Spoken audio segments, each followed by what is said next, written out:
আমরা আগের দিন কিছু সূত্র শিখছিলাম, সেই সূত্রগুলোর অঙ্কগুলোই আজকে দেখানো হচ্ছে। তো প্রথম যে অঙ্কটা আছে সেটা হলো উদাহরণের 8.28 যে অঙ্কটা।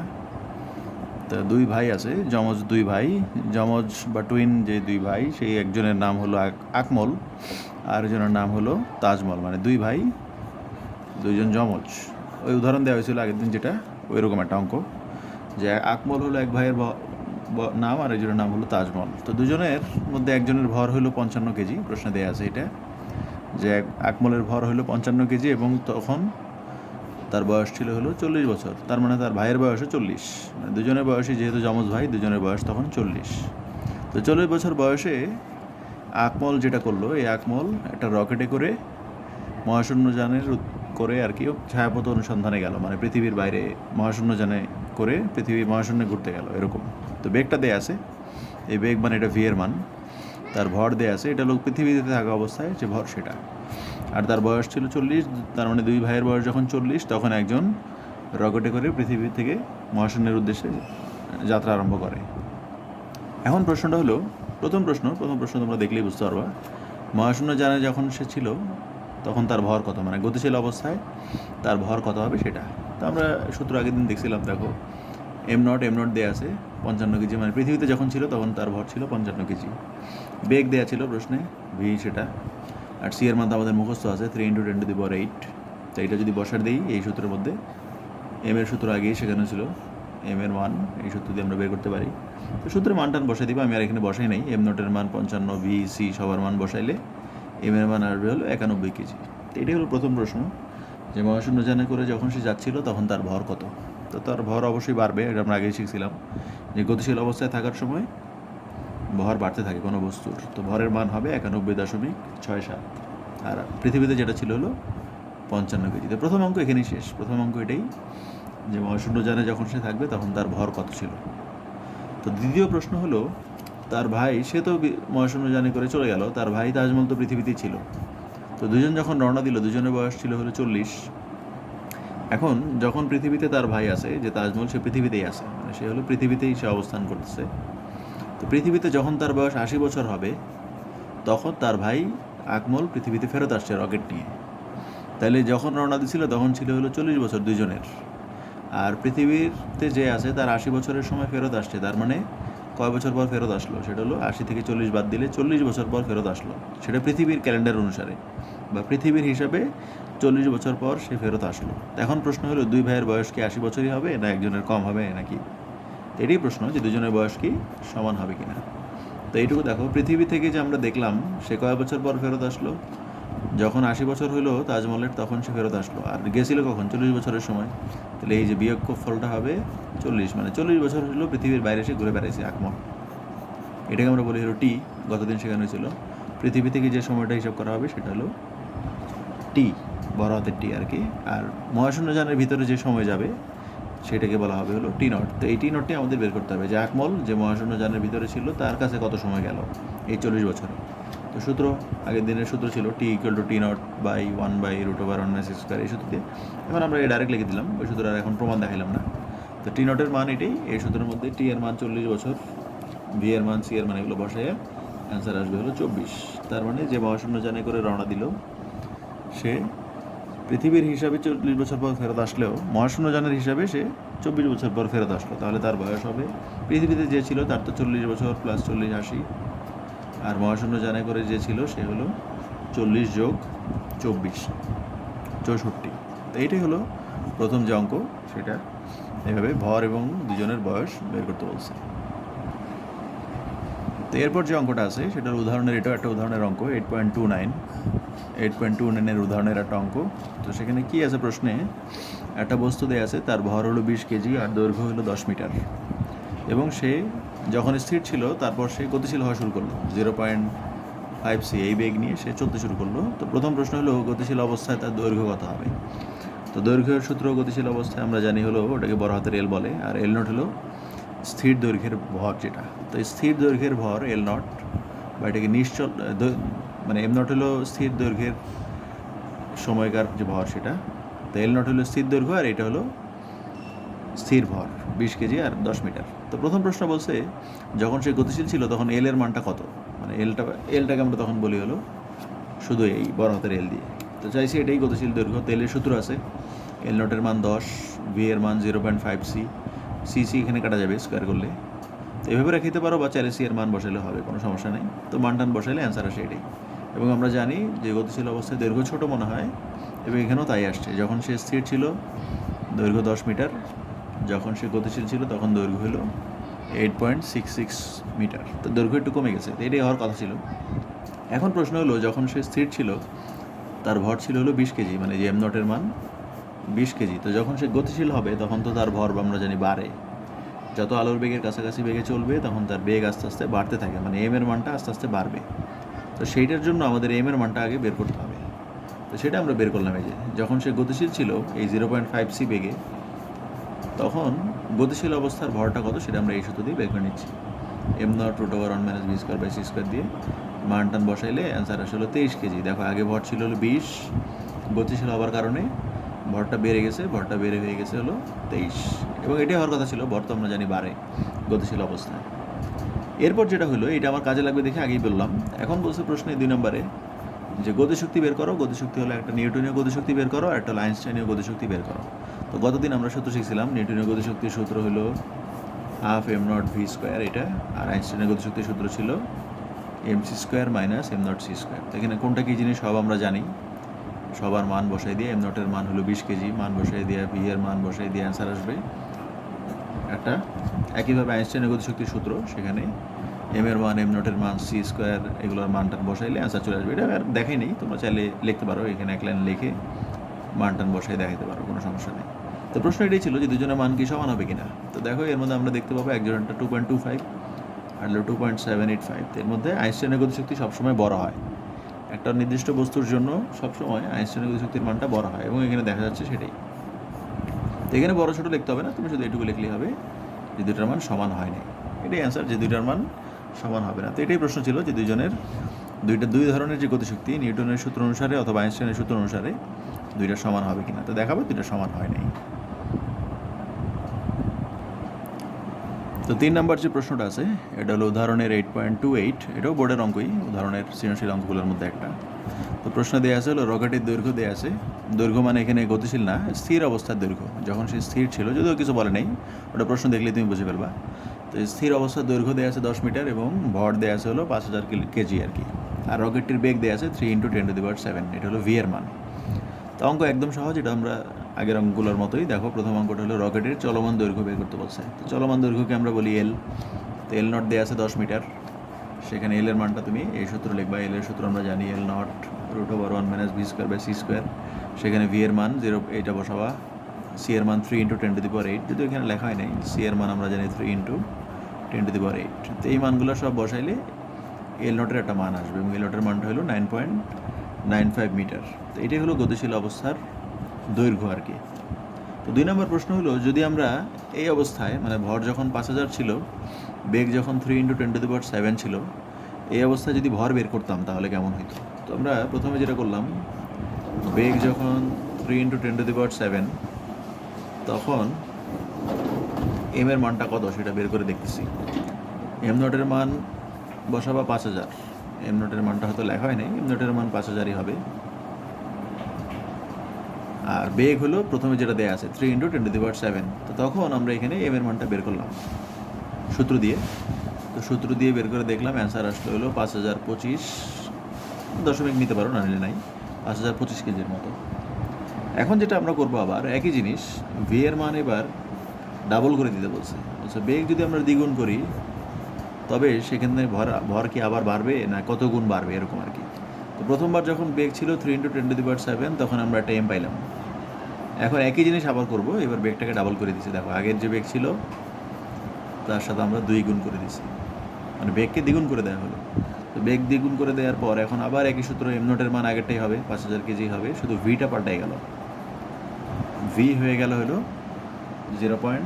এই আগের যে চিত্র ছিল সেটা 2 গুণ, 2 × 3 × 10⁷। তো মান টান বসে এখানে একটা অ্যান্সার আসবে, এবং এই অ্যান্সারটা দেখবা আগের অ্যান্সারের চাইতে বেশি আসছে। তো এটাই প্রশ্ন ছিল যে বেগ যদি আমরা দ্বিগুণ করি ভরের কি চেঞ্জ হবে। আমরা চেঞ্জ বলতে ভরটা বাড়বে, কতটুকু বাড়বে সেটা আমরা দেখাই দিব। দুটোর বিয়োগফলটা যা আসে, বিয়োগ করলে ৭৭০০ এই টাইপের একটা অ্যান্সার আসবে। এইটাকে আমরা বলে দিব যে বস্তুটার বেগ ডাবল করার ফলে ভর কিছুটা বৃদ্ধি পায়, এবং কত সেটাই যে ৭৭.৯১৫ এই টাইপের একটা প্রশ্ন।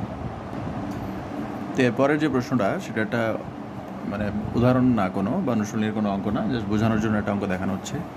তো আমরা একটা আয়তাকার মাঠ ধরে নিলাম। তো ছবি আছে, নিচের দিকে দুইটা ছবি আছে, বা আমি একটা আলাদা ছবি এঁকে দেখাতে চাচ্ছি যে একটা মাঠ আছে, সেই মাঠের দৈর্ঘ্য হলো ১০০ মিটার আর প্রস্থ হলো ৮০ মিটার।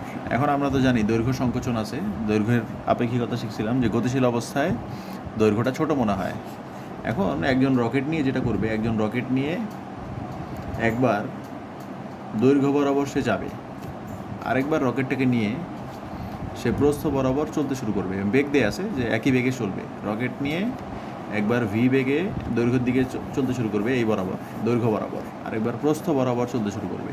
মানে একবার যদি বলি বাম থেকে ডান দিকে চলা শুরু করবে, আর একজন হলো নিচ থেকে উপরের দিকে চলা শুরু করবে, এরকম।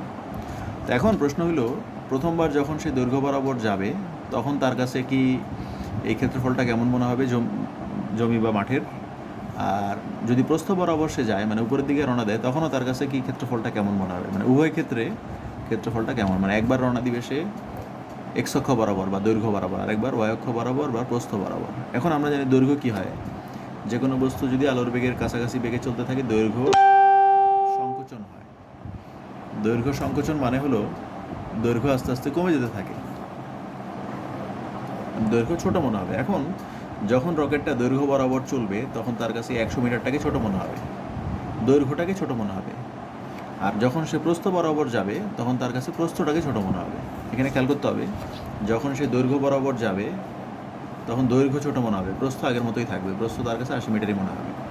আর যখন সে প্রস্থ বরাবর যাবে ৮০ মিটার, তখন প্রস্থটাকে তার ছোট মনে হবে, দৈর্ঘ্য ১০০ মিটারই মনে হবে। এই কথাটাও একটু মনে রাখতে হবে যে আমি যখন দৈর্ঘ্য বরাবর যাব দৈর্ঘ্য ছোট মনে হবে, প্রস্থ ঠিকই থাকবে। আবার প্রস্থ বরাবর যখন আমি যাব প্রস্থটা ছোট মনে হবে, দৈর্ঘ্য ঠিকই থাকবে। মানে যেই দিকে যে যেতে চায় সে যখন যাবে, দৈর্ঘ্য বরাবর গেলে দৈর্ঘ্য ছোট মনে হবে, প্রস্থ বরাবর গেলে প্রস্থ, মানে যেদিকে যখন সে যাবে সেইটাকে ছোট মনে হবে, অন্যটা ঠিকই থাকবে। তো উদাহরণটা এরকম, আমাদের প্রথম যে চিত্র আছে, প্রথম চিত্রে হলো মাঠের দৈর্ঘ্য প্রস্থ এগুলো লেখা আছে, আর রকেটটার বেগ দেওয়া আছে, বেগের মান বলে দিছে ওরা, ভি এর মান 0.5c। তো প্রথম ক্ষেত্রে যেটা আমরা এখানে দেখাইলাম, এই যে ভিটা হলো এক্স অক্ষের দিকে বা ডান দিকে, আর প্রথম ছবিতে এটা, দ্বিতীয় ছবিতে হলো ভি উপরের দিকে, মানে সে প্রস্থ বরাবর যায়।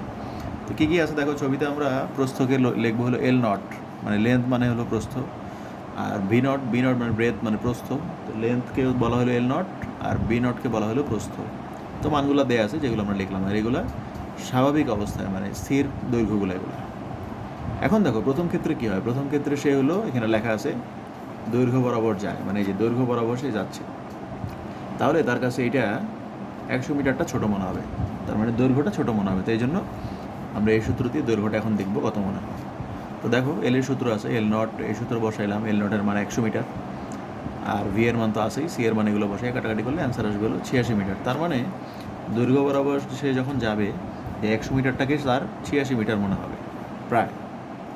আর প্রস্থ কিন্তু ঠিকই থাকবে, এই যে দেখো প্রস্থ কিন্তু বি নট লিখে রাখছে ৮০ মিটার, এই যে বি নট ৮০ই থাকবে, এল নটটা পাল্টায় এল হয়ে গেল, তখন হলো ৮৬ মিটার। এখন ক্ষেত্রফল কী হবে, ক্ষেত্রফলের সূত্র তো আমরা জানি আয়তক্ষেত্রের বেলায় দৈর্ঘ্য ইন্টু প্রস্থ। এখন প্রস্থ তো হলো ৮০ মিটার, আগেই বললাম, পাল্টাবে না, কিন্তু দৈর্ঘ্যটা তার ছোটো মনে হবে, এই দৈর্ঘ্যটার এল নট লেখা যাবে না। এই ক্ষেত্রফলের সূত্র দেখো, আমরা দৈর্ঘ্য কিন্তু এল লিখছি, এল নট লিখি নাই, কারণ দৈর্ঘ্যটা এখন কমে গেছে, সেই জন্য এই দৈর্ঘ্যটাই হবে নতুন দৈর্ঘ্য, আর প্রস্থ আগেরটাই থাকবে। তো এই জন্য সূত্র বসায় যে দৈর্ঘ্য প্রস্থ মান বসায় ক্ষেত্রফল পাওয়া গেল।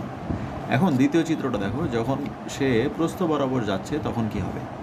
তো যখন কেউ প্রস্থ বরাবর যাবে তার কাছে প্রস্থটা ছোটো মনে হবে, এই জন্য দেখো আগের যে স্থির দৈর্ঘ্য প্রস্থ এগুলো আগেরগুলাই। এখন প্রস্থ ছোটো হলে প্রস্থের জন্য আলাদা কোনো সূত্র আমাদের নাই, দৈর্ঘ্যের যে সূত্র সেটাই আমরা লিখে দেবো, তবে এল দিয়ে না লিখে এবার বি দিয়ে লিখবো। তো এবার দেখো বি নট হলো ৮০ মিটার, এই ৮০ মিটারটা তার কাছে ছোটো মনে হবে। তো এই সূত্র দিয়ে আমরা এখন দেখব যে প্রস্থটা তার কাছে কত মনে হচ্ছে। ৮০ মিটার হলো প্রস্থ, স্থির দৈর্ঘ্য বা স্থির প্রস্থটা আর কি, বি এর মান সি এর মান এগুলো বসাই দেওয়া হলো। তো মান টান বসাইলে বি এর একটা মান পাওয়া গেল, তার মানে ৮০ মিটারকে এখন ৬৯ মিটার মনে হবে তার কাছে। কিন্তু দৈর্ঘ্য কিন্তু 100 মিটারই থাকবে। দেখো চিত্রে দৈর্ঘ্য পাল্টায় নেই এবার। এখানে যে বি নটও ঠিক থাকবে, এল নট 100ই থাকবে, আর বি নটটা 80 মিটার, আর বিটা বের করতে হবে। বি আমরা জানি না, সেজন্য বিটা বের করে নেবো, কারণ প্রস্থ বরাবর গেলে প্রস্থটা কমে যাবে। আর দৈর্ঘ্য বরাবর গেছে দেখে দৈর্ঘ্য আমরা নতুনটা বের করছিলাম, এখন প্রস্থ বরাবর যায় দেখে নতুন প্রস্থ বের করছি। চাইলে লিখতে পারো এখানে গতিশীল অবস্থায় নতুন প্রস্থ, তো এটা হলো এটা। এখন ক্ষেত্রফলের সূত্র কী হবে? ক্ষেত্রফলের সূত্র আগেরটাই দৈর্ঘ্য ইন্টু প্রস্থ, তবে দৈর্ঘ্য হবে এল নট, কারণ এটা তো আর পাল্টায় নেই, 100-100ই আছে। প্রস্থটা পাল্টাই গেছে, সেজন্য প্রস্থ হবে বি। দেখো দুইটার ক্ষেত্রে একটু কিন্তু চেঞ্জ আছে, এখানে এল ছিল আর এখানে বি নট ছিল, আর এখানে বি নট হয় নাই, বি আর এখানে এল নট। তো অ্যান্সার এভাবেই বের করতে হবে। তো বের করলে অ্যান্সার যদিও একই আসবে, মানে আমরা ক্ষেত্রফল দেখলাম দুটো একই আসছে, বেগ যেহেতু দুজনের একই, ক্ষেত্রফল একই রকম মনে হয়। তো অঙ্কটা এটাই ছিল যে দৈর্ঘ্য বরাবর গেলে দৈর্ঘ্য পাল্টাবে, প্রস্থ বরাবর গেলে প্রস্থ পাল্টাবে, বাকিগুলো পাল্টাবে না।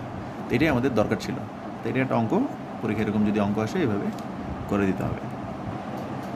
তো এরপর যে অঙ্কটা আছে সেটা দেখো, সেটার প্রশ্নটা হলো অনুসরণীর একটা বোর্ডের অঙ্ক, 25 নম্বর অঙ্ক। তো সেখানে প্রশ্নে বলা আছে একটা ইলেকট্রন দেওয়া আছে, দুইটা ইলেকট্রন দেওয়া আছে। তো আমরা ইলেকট্রনের ভর তো আমরা মুখস্থ, বা যদিও এখানে দিয়ে দিছে।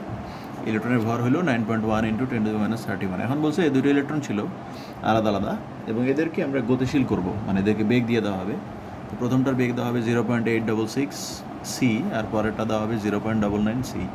এটা ভি এর মান, এটাও ভি এর মান, এটাও ভি এর মান, দুইটা ইলেকট্রনের জন্য দুইটা। এখন প্রথম প্রশ্ন, দুজনের জন্য ভর বের করো, আর পরে দুজনের জন্য আইনস্টাইনীয় গতিশক্তির মানটা বের করো। তো আমরা ভরের সূত্র জানি, গতিশীল অবস্থায় ভরের সূত্র এটা। তো এম নটের মান তো দেয়াই আছে 9.1 × 10⁻31। তো এই ভি এর মান এটা, তো এখানে মান বসাই দিলেই হবে। এম এর মান, এম নটের মান, ভি এর মান, সি এর মান, এগুলো বসায় টসায় দিলে আমরা প্রথম ক্ষেত্রে গতিশীল অবস্থায় একটা ভর পেয়ে গেলাম। এখন দ্বিতীয় ক্ষেত্রে যেটা হবে একই জিনিস, আমরা দ্বিতীয় ক্ষেত্রে এটার বেগ আলাদা একটু, কিন্তু এম নট তো আগেরটাই, সেটা দিয়ে আবার এম বের করবা। এম হলো গতিশীল অবস্থায় ভর, তো এই ভরগুলো কাজে লাগবে। এখন প্রশ্ন বলছে আমাকে উভয় ইলেকট্রনের জন্য, মানে প্রথম ইলেকট্রন বা দ্বিতীয় ইলেকট্রনের জন্য, দুইজনের জন্যই আইনস্টাইনীয় গতিশক্তির মানটা বের করতে। আইনস্টাইনীয় গতিশক্তির মান হলো mc² - m নট c²। তো এখন কীভাবে করবা? প্রথম ক্ষেত্রে এম এর মান এটা বসাবা এখানে, আর এম নট তো 9.1, ওটা বসাই দিবা, সি এর মান মুখস্থ আছে। দ্বিতীয় ক্ষেত্রে একই জিনিস, শুধু এম এর মানটা আলাদা হবে, আর এম নট তো আগেরটাই, সিও আগেরটাই। তো এগুলো আমি আর দেখাই নাই কীভাবে করতে হবে, তোমরা এগুলো মান বসাই দিয়ে ক্যালকুলেটরে দিলেই অ্যান্সার চলে আসবে, এবং অ্যান্সার দেখবা দুইটা আলাদা আলাদা আসছে। প্রথম ক্ষেত্রে আর দ্বিতীয় ক্ষেত্রে আইনস্টাইনীয় গতিশক্তির মান আলাদা আলাদা। খুবই সহজ অঙ্ক, দুজনের জন্য এম বের করতে হবে, দুজনের বেগটা একটু আলাদা, আর দুজনের জন্য আইনস্টাইনীয় গতিশক্তির মানটা লাগবে। খুবই সহজ, হয়তো একবার দেখলেই বুঝতে পারার কথা। তো এরপর যে অঙ্কটা আছে সেটা হলো একজন মহাশূন্যচারী 50 বছর বয়সে, এটা অনুশীলনীর 28 নম্বর অঙ্ক। তো মহাশূন্যচারী যখন তার বয়স 30 বছর, তখন সে একটা নির্দিষ্ট বেগে মহাশূন্যযানের উদ্দেশ্যে রওনা দেয়। এটাই আজকের প্রথম অঙ্কটার মতো, খুবই সহজ অঙ্ক। তো তার দৈর্ঘ্য হলো, রকেটের দৈর্ঘ্যটা ছিল 80 মিটার যখন সে স্থির ছিল রকেটটা তখন। আর যখন রকেটটা গতিশীল হলো, তখন গতিশীল অবস্থায় রকেটের দৈর্ঘ্যটা বের করতে বলছে। তো রকেটের গতিশীল অবস্থার দৈর্ঘ্য আমরা জানি এল দিয়ে প্রকাশ করা হয়। তো এল নটের মান দেওয়া আছে হলো 180 মিটার, ভি এর মান দেওয়া আছে, সেখান থেকে আমরা এলের সূত্র বসাইয়া গতিশীল অবস্থার যে দৈর্ঘ্য, সেই দৈর্ঘ্যটা আমরা বের করে নিলাম। তো এটাই অ্যান্সার, যে গতিশীল অবস্থার দৈর্ঘ্য কত হবে। দৈর্ঘ্য অবশ্যই কমে যাবে, 80 মিটার থেকে কমে গেছে, কারণ সেটা আলোর বেগের কাছাকাছি বেগে গেলেই দৈর্ঘ্যটা কম হয়। তো দৈর্ঘ্য 44.22 মিটার। 2 নম্বর যে কন্ডিশনটা আছে, 2 নম্বর কন্ডিশন হলো টি এর মান হলো 50 বছর, মানে সে হলো 30 বছর বয়সে যে রওনা দিল, এরপর সে পৃথিবীর হিসাবে 50 বছর পর ঘুরে আসছে। মানে পৃথিবী থেকে সে যখন চলে গেল, তারপর পৃথিবীর হিসাবে 50 বছর পর সে ফেরত আসে। তো এটা হয়তো শেখানো হয়েছিল যে পৃথিবীর হিসাবে যে সময়টা হবে সেটা আমরা টি দিয়ে প্রকাশ করব। তো টি এর মান হলো 50 ইয়ার্স, আর আমাদের টি নট লাগবে, যে তাহলে মহাশূন্যচারীর হিসাবে কত বয়স হলো সেটা আমাদের দরকার। তো এই আগের অঙ্কের মতো টি নটের সূত্র আছে টি এর √1 - v²/c², মান টান বসাইলে অ্যান্সার আসবে হলো 27। তার মানে যেটা পৃথিবীর হিসাবে 25 বছর, মহাশূন্যচারীর হিসাবে সেখানে হলো 27 বছর। তো তার বয়স হবে কত? 27, আর যখন রওনা দেয় তখন 30, তাহলে বর্তমান বয়স হবে 57, আর যেখানে পৃথিবীর হিসাবে 80 বছর হওয়ার কথা ছিল। তো এটাই অ্যান্সার, যে মহাশূন্যচারীর হিসাবে তার বয়স কত। তো এইটাই আর কি অঙ্ক, আগের অঙ্কগুলোর মতো কিছুটা। এবার যে অঙ্কটা সেটা হলো, এই যে অঙ্ক লাস্ট যে অঙ্কটা হলো তার ঠিক উল্টা। এখানেও একই, একজন মহাশূন্যচারী 50 বছর বয়সে মহাশূন্য যানে করে মহাকাশে চলে যায়, বেগও দেয়া আছে তার। তবে আগের অঙ্কে যেমন ছিল যে 50 বছর পৃথিবীর হিসাবে ফেরত আসে, এবার হলো মহাশূন্য যানের হিসাবে 30 বছর পর ফেরত আসলো। মানে মহাশূন্যচারীর কাছে মনে হলো যে 30 বছর সে ঘুরে আসছে। মানে মহাশূন্য যানের ভিতরে যে টাইমটা আমরা T0, সেটা কি মহাশূন্যচারীর সাপেক্ষে যে সময়, সেই সময়ে সে 30 বছর পর ফেরত আসলো। মানে তার কাছে মনে হলো যে সে 30 বছর পর পৃথিবীতে ফেরত আসলো। এটা কিন্তু পৃথিবীর হিসাবে না, মহাশূন্যযানের হিসাবে। তো এইখানে একটু অঙ্কটা আলাদা। মহাশূন্যযানের হিসাবে মানে হলো সেটা হলো T0 দেওয়া আছে। তো দেখো এখানে T0 হবে 30 বছর। আর যদি পৃথিবীর হিসাবে বলতো 30 বছর পর ফেরত আসলো, তাহলে হয়তো টি এর মান 30 বছর। তো টি হলো পৃথিবীর হিসাবে, আর মহাশূন্যযানের হিসাবে হলো T0। তো এখানে T0 হলো 30 ইয়ার্স। তো প্রথম প্রশ্ন এটাই যে পৃথিবীর হিসাবে তাহলে তার বয়স কত, পৃথিবীর হিসাবে বয়স কত হবে সেটা হলো টি বের করতে হবে। তাহলে তো আমরা টি বের করার সূত্র আছে T0 divided by √1 minus v² এখানে মানটা বসাই দিবা। তো সব মান বসাইলে এই অ্যান্সারটা 30ই আসবে। তো এটা কেমন হলো দেখো, মহাশূন্যচারীর হিসাবেও 30 বছর, আবার পৃথিবীর হিসাবেও 30 বছর। কিন্তু আমরা তো সাধারণত দেখছি মহাশূন্যযানের হিসাবে ওই টাইমটা কম হয় আর পৃথিবীরটা বেশি হয়। এখানে দুইটা সমান হওয়ার কারণ হলো এখানে বেগটা আসলে অনেক কম ছিল। তোমাদের ওই যে উদাহরণ দিয়েছিলাম আমি যেদিন থিওরি শিখাই, যে বেগ যদি আলোর বেগের কাছাকাছি হয় তাহলে ওই আপেক্ষিকতা ঘটবে, দৈর্ঘ্য কমবে, বয়স বা টাইম কম যাবে বা ভর বাড়বে। এখানে দেখো এই বেগটা আসলে আলোর বেগের তুলনায় খুবই কম। আলোর বেগ হলো 10⁸, এটা 10⁵। আলোর বেগের চেয়ে অনেক কম হওয়ার কারণে অঙ্ক এগুলোই হবে, সূত্র এগুলোই হবে, কিন্তু অ্যান্সার পাল্টায় নেই। অ্যান্সার 30ই আছে। মানে এখন মহাশূন্যচারীর হিসাবেও 30 বছর, পৃথিবীর হিসাবেও 30 বছর। তাহলে বয়স পৃথিবীর হিসাবেও তার 80 বছর হয়, মহাশূন্যযানের হিসাবেও 80 বছর। কারণ হলো এখানে বেগের মানটা আলোর বেগের কাছাকাছি হয় নাই, 10⁸, 7 এরকম হয় নাই, অনেক কম। সেজন্য এটা আর খুব বেশি পাল্টায় নাই সূত্রের মধ্যে করার ফলে। তো এইটাই হলো আমাদের অঙ্ক, যে দুজনের বেলায় এখানে কত হবে, আসলে একই রকম হয়ে গেছে আর কি। আর 2 নম্বর প্রশ্ন খুবই সহজ। যখন সে স্থির অবস্থায় ছিল তার ভর দেয়া আছে মহাশূন্যযানের 720। তো বলছে মহাশূন্যযানটা যখন চলবে তখন তার গতিশীল ভর কত।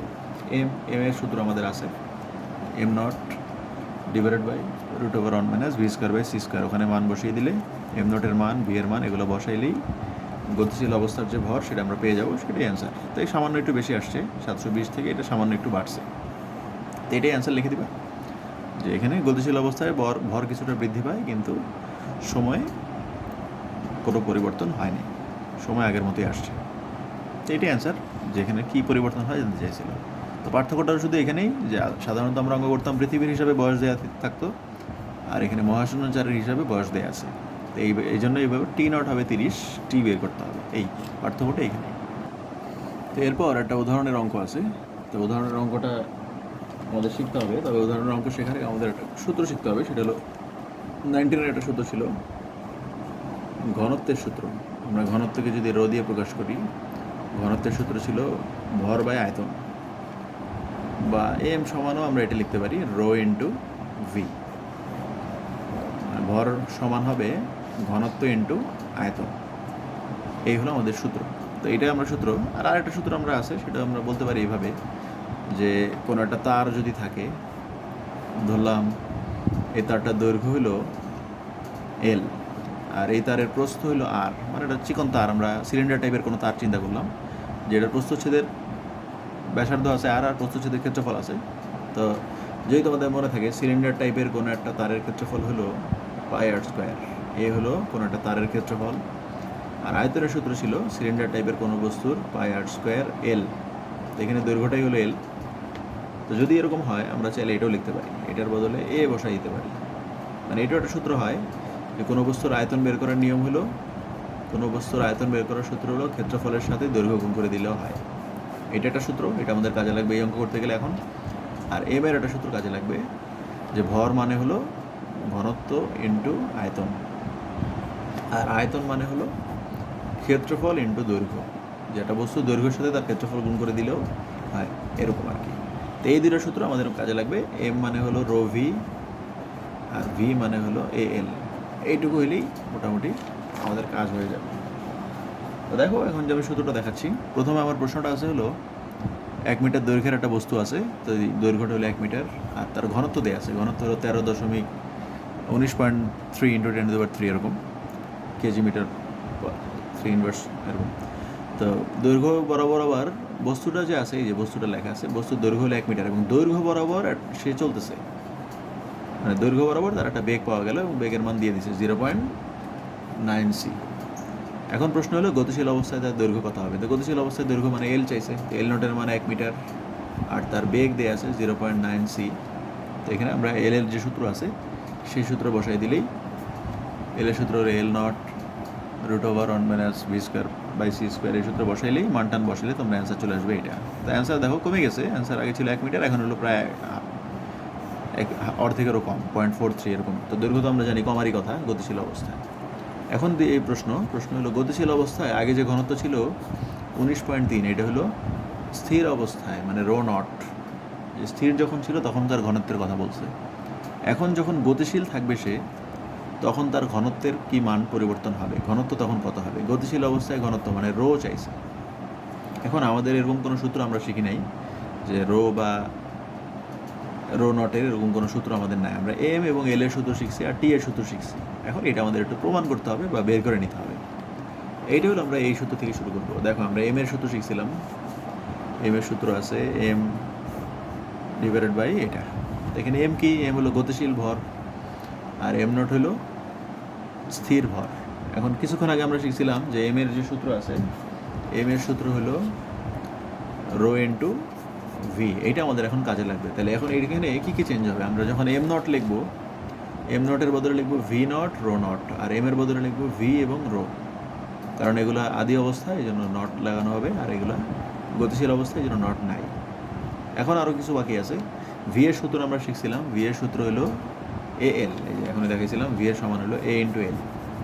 এখন যখন আমরা ভি এর সূত্র লিখবো তখন এ এলই লিখবো, এটা গতিশীল অবস্থা আয়তন, এটা গতিশীল অবস্থা, এটাও গতিশীল অবস্থা। এখন যখন ভি নট লিখবো তখন কী হবে, যখন আমরা ভি নট লিখবো তখন এইখানে কী কী চেঞ্জ হবে, আমরা এল নটটা চেঞ্জ করবো, এ কে চেঞ্জ করবো না।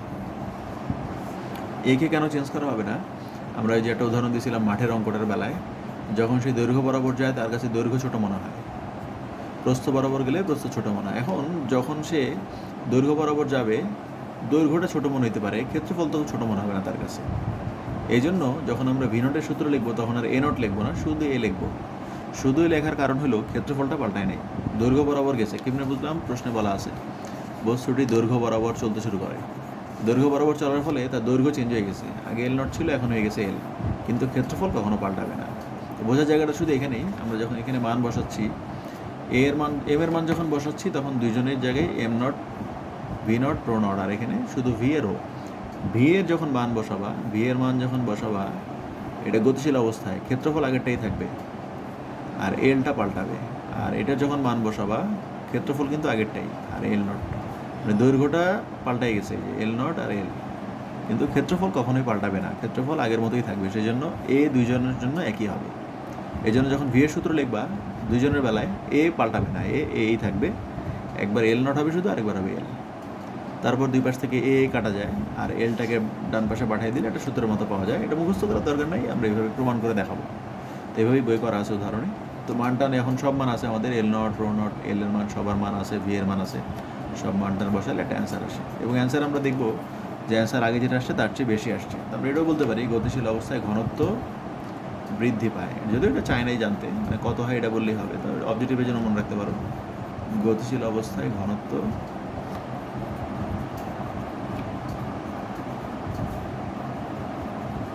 বেড়ে যায়। তো এইটুকু শুধু মনে রাখতে পারলেই হবে। তো এই হলো আমাদের অঙ্ক ছিল।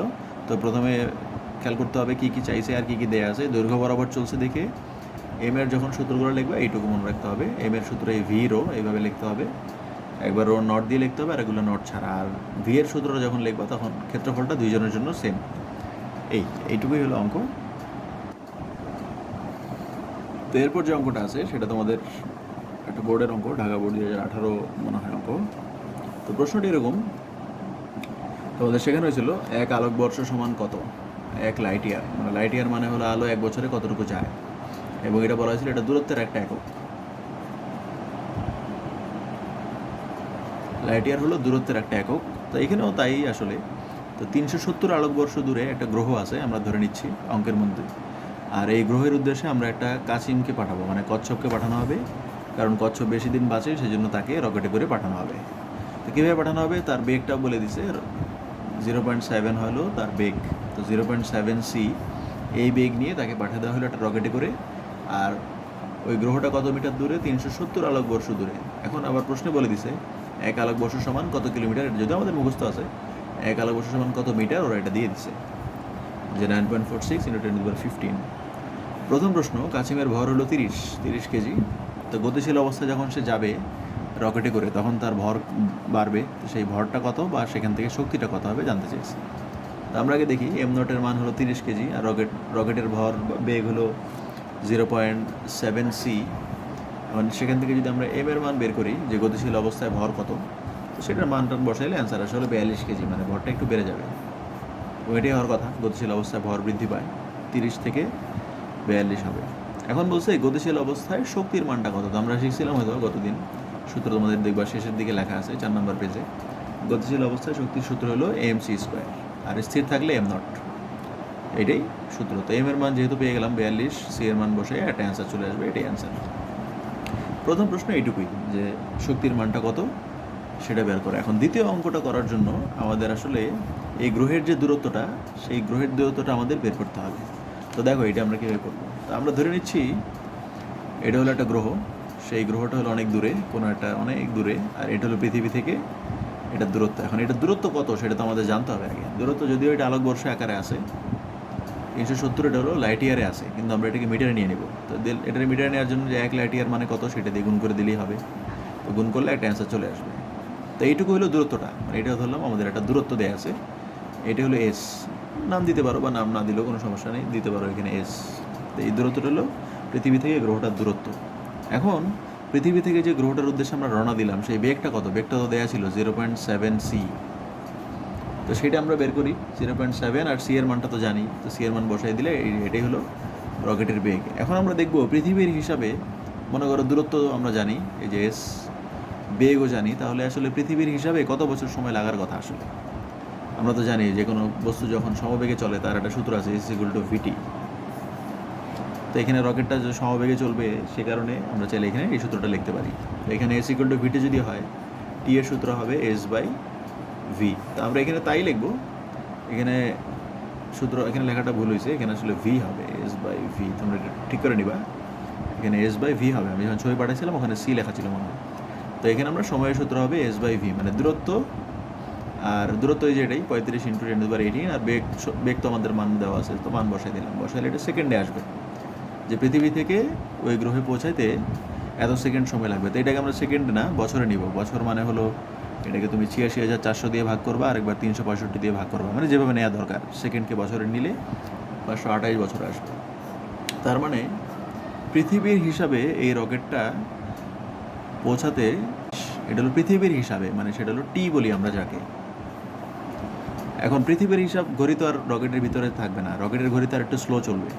আমরা জানি গতিশীল অবস্থায় ঘড়ি বা সময় ধীরে চলে, তাহলে পৃথিবীর হিসাবে দরকার টাইম লাগবে 528 বছর, কিন্তু রকেটের হিসাবে আসলে কত লাগবে সেটাই আমরা বের করে দেখতে চাই। তো রকেটের হিসাবে বের করলে সেটা আমরা বুঝতে পারবো যে কত হয়।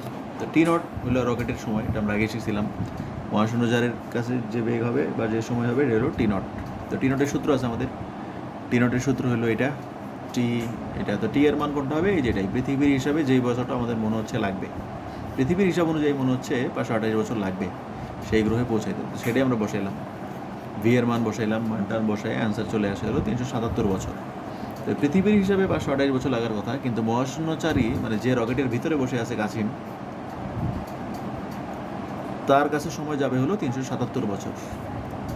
তাহলে সময়টা তো কিছুটা কমে আসার কথা, এবং সেটাই হয়েছে। এখন আমরা দেখব ওই গ্রহে তাহলে যাইতে আসলে সময় লাগবে কত। ওই গ্রহে পৌঁছাতে সময় লাগবে 377 এই বছরটাই। কিন্তু যখন কাছিমটা রওনা দিছিল তখন তার বয়স বলা ছিল 50 বছর, মানে কাছিমটার বয়স ছিল হলো 50 বছর। তাহলে যে 50 বছর আর সাথে 377 বছর লাগবে পৌঁছাতে, তার হিসাবে টোটাল যোগফলটা হবে 427। তাহলে এই সময়টা হলো যে 377 বছর পরেই পৌঁছাবে ওই গ্রহটাতে রকেটের হিসাবে, কিন্তু কাছিমের বয়স হবে তখন 427। আর একটা জিনিস বলছে, কাছিম সাধারণত কয় বছর বাঁচে, এটা প্রশ্নে দেওয়া আছে। কাসিম সাধারণত 450 বছর বাঁচে, আমরা ধরে নিচ্ছি গড়ে এটা বেঁচে থাকবে 450 বছর পর্যন্ত। তো প্রশ্ন এটাই ছিল যে কাসিমটাকে তাহলে ওই গ্রহে জীবিত অবস্থায় পৌঁছাবে কিনা। তাহলে ওই কাসিমটা যেহেতু 377 বছর আর তার 50 বছর বয়স সহ 427 বছর বয়স হবে তার, ধরে নিচ্ছি সে গড়ে পর্যন্ত বেঁচে থাকবে, তার মানে সে ওই গ্রহে জীবিত অবস্থায় পৌঁছাবে। আর যদি এমন হইতো যে অঙ্ক করে দেখতাম যে 450-এর বেশি চলে আসছে তার বয়স, আমরা তখন অ্যান্সার লিখতাম যে ধরে নিচ্ছি সে জীবিত অবস্থায় পৌঁছাবে না। এটাই অঙ্ক ছিল। তো অঙ্কটা একটু বড়, সেটা হলো প্রথমে তোমাকে দূরত্বটা জানতে হবে, পৃথিবী থেকে গ্রহের দূরত্ব বের করে নিলা এসের সূত্র দিয়ে বা লাইট ইয়ার থেকে মিটারে নিয়ে, তারপর ভি দেয়া ছিল, সেখান থেকে আমরা টি বের করলাম। এই টিটা হলো পৃথিবীর হিসাবে কত বছর সময় দরকার ওই গ্রহে পৌঁছানোর জন্য, এই জন্য এটাকে টি বলছি। আর মহাশূন্যচারের হিসাবে টাইমটা কত হবে সেটা আমরা টি নট, এই টি নটটা বের করছি টি এর সূত্র দিয়ে, মানটা বের করলে একটা মান পাওয়া যায়, সেটা হলো 377। তো 377 যখন আসলো, এটা হলো পৌঁছানোর জন্য সময় দরকার এক গ্রহ থেকে পৃথিবী থেকে আরেক গ্রহে। কিন্তু কাসিমের আবার বয়স ছিল 50 যখন রওনা দেয়, এই জন্য কাসিমের মোট বয়স হবে এই 50 সহ 427। আর গড় আয়ু বলা আছে প্রশ্নে, এটা প্রশ্নে দেয়া আছে গড় আয়ু হলো কাসিমের 450, সেই জন্য সে আমরা ধরে নিচ্ছি ওই গ্রহে জীবিত অবস্থায় পৌঁছাতে পারবে। এটাই ছিল অঙ্ক, এটাই আমাদের বাকি ছিল, এইটুকু হইলেই আর কি আজকের অঙ্ক এখানেই শেষ।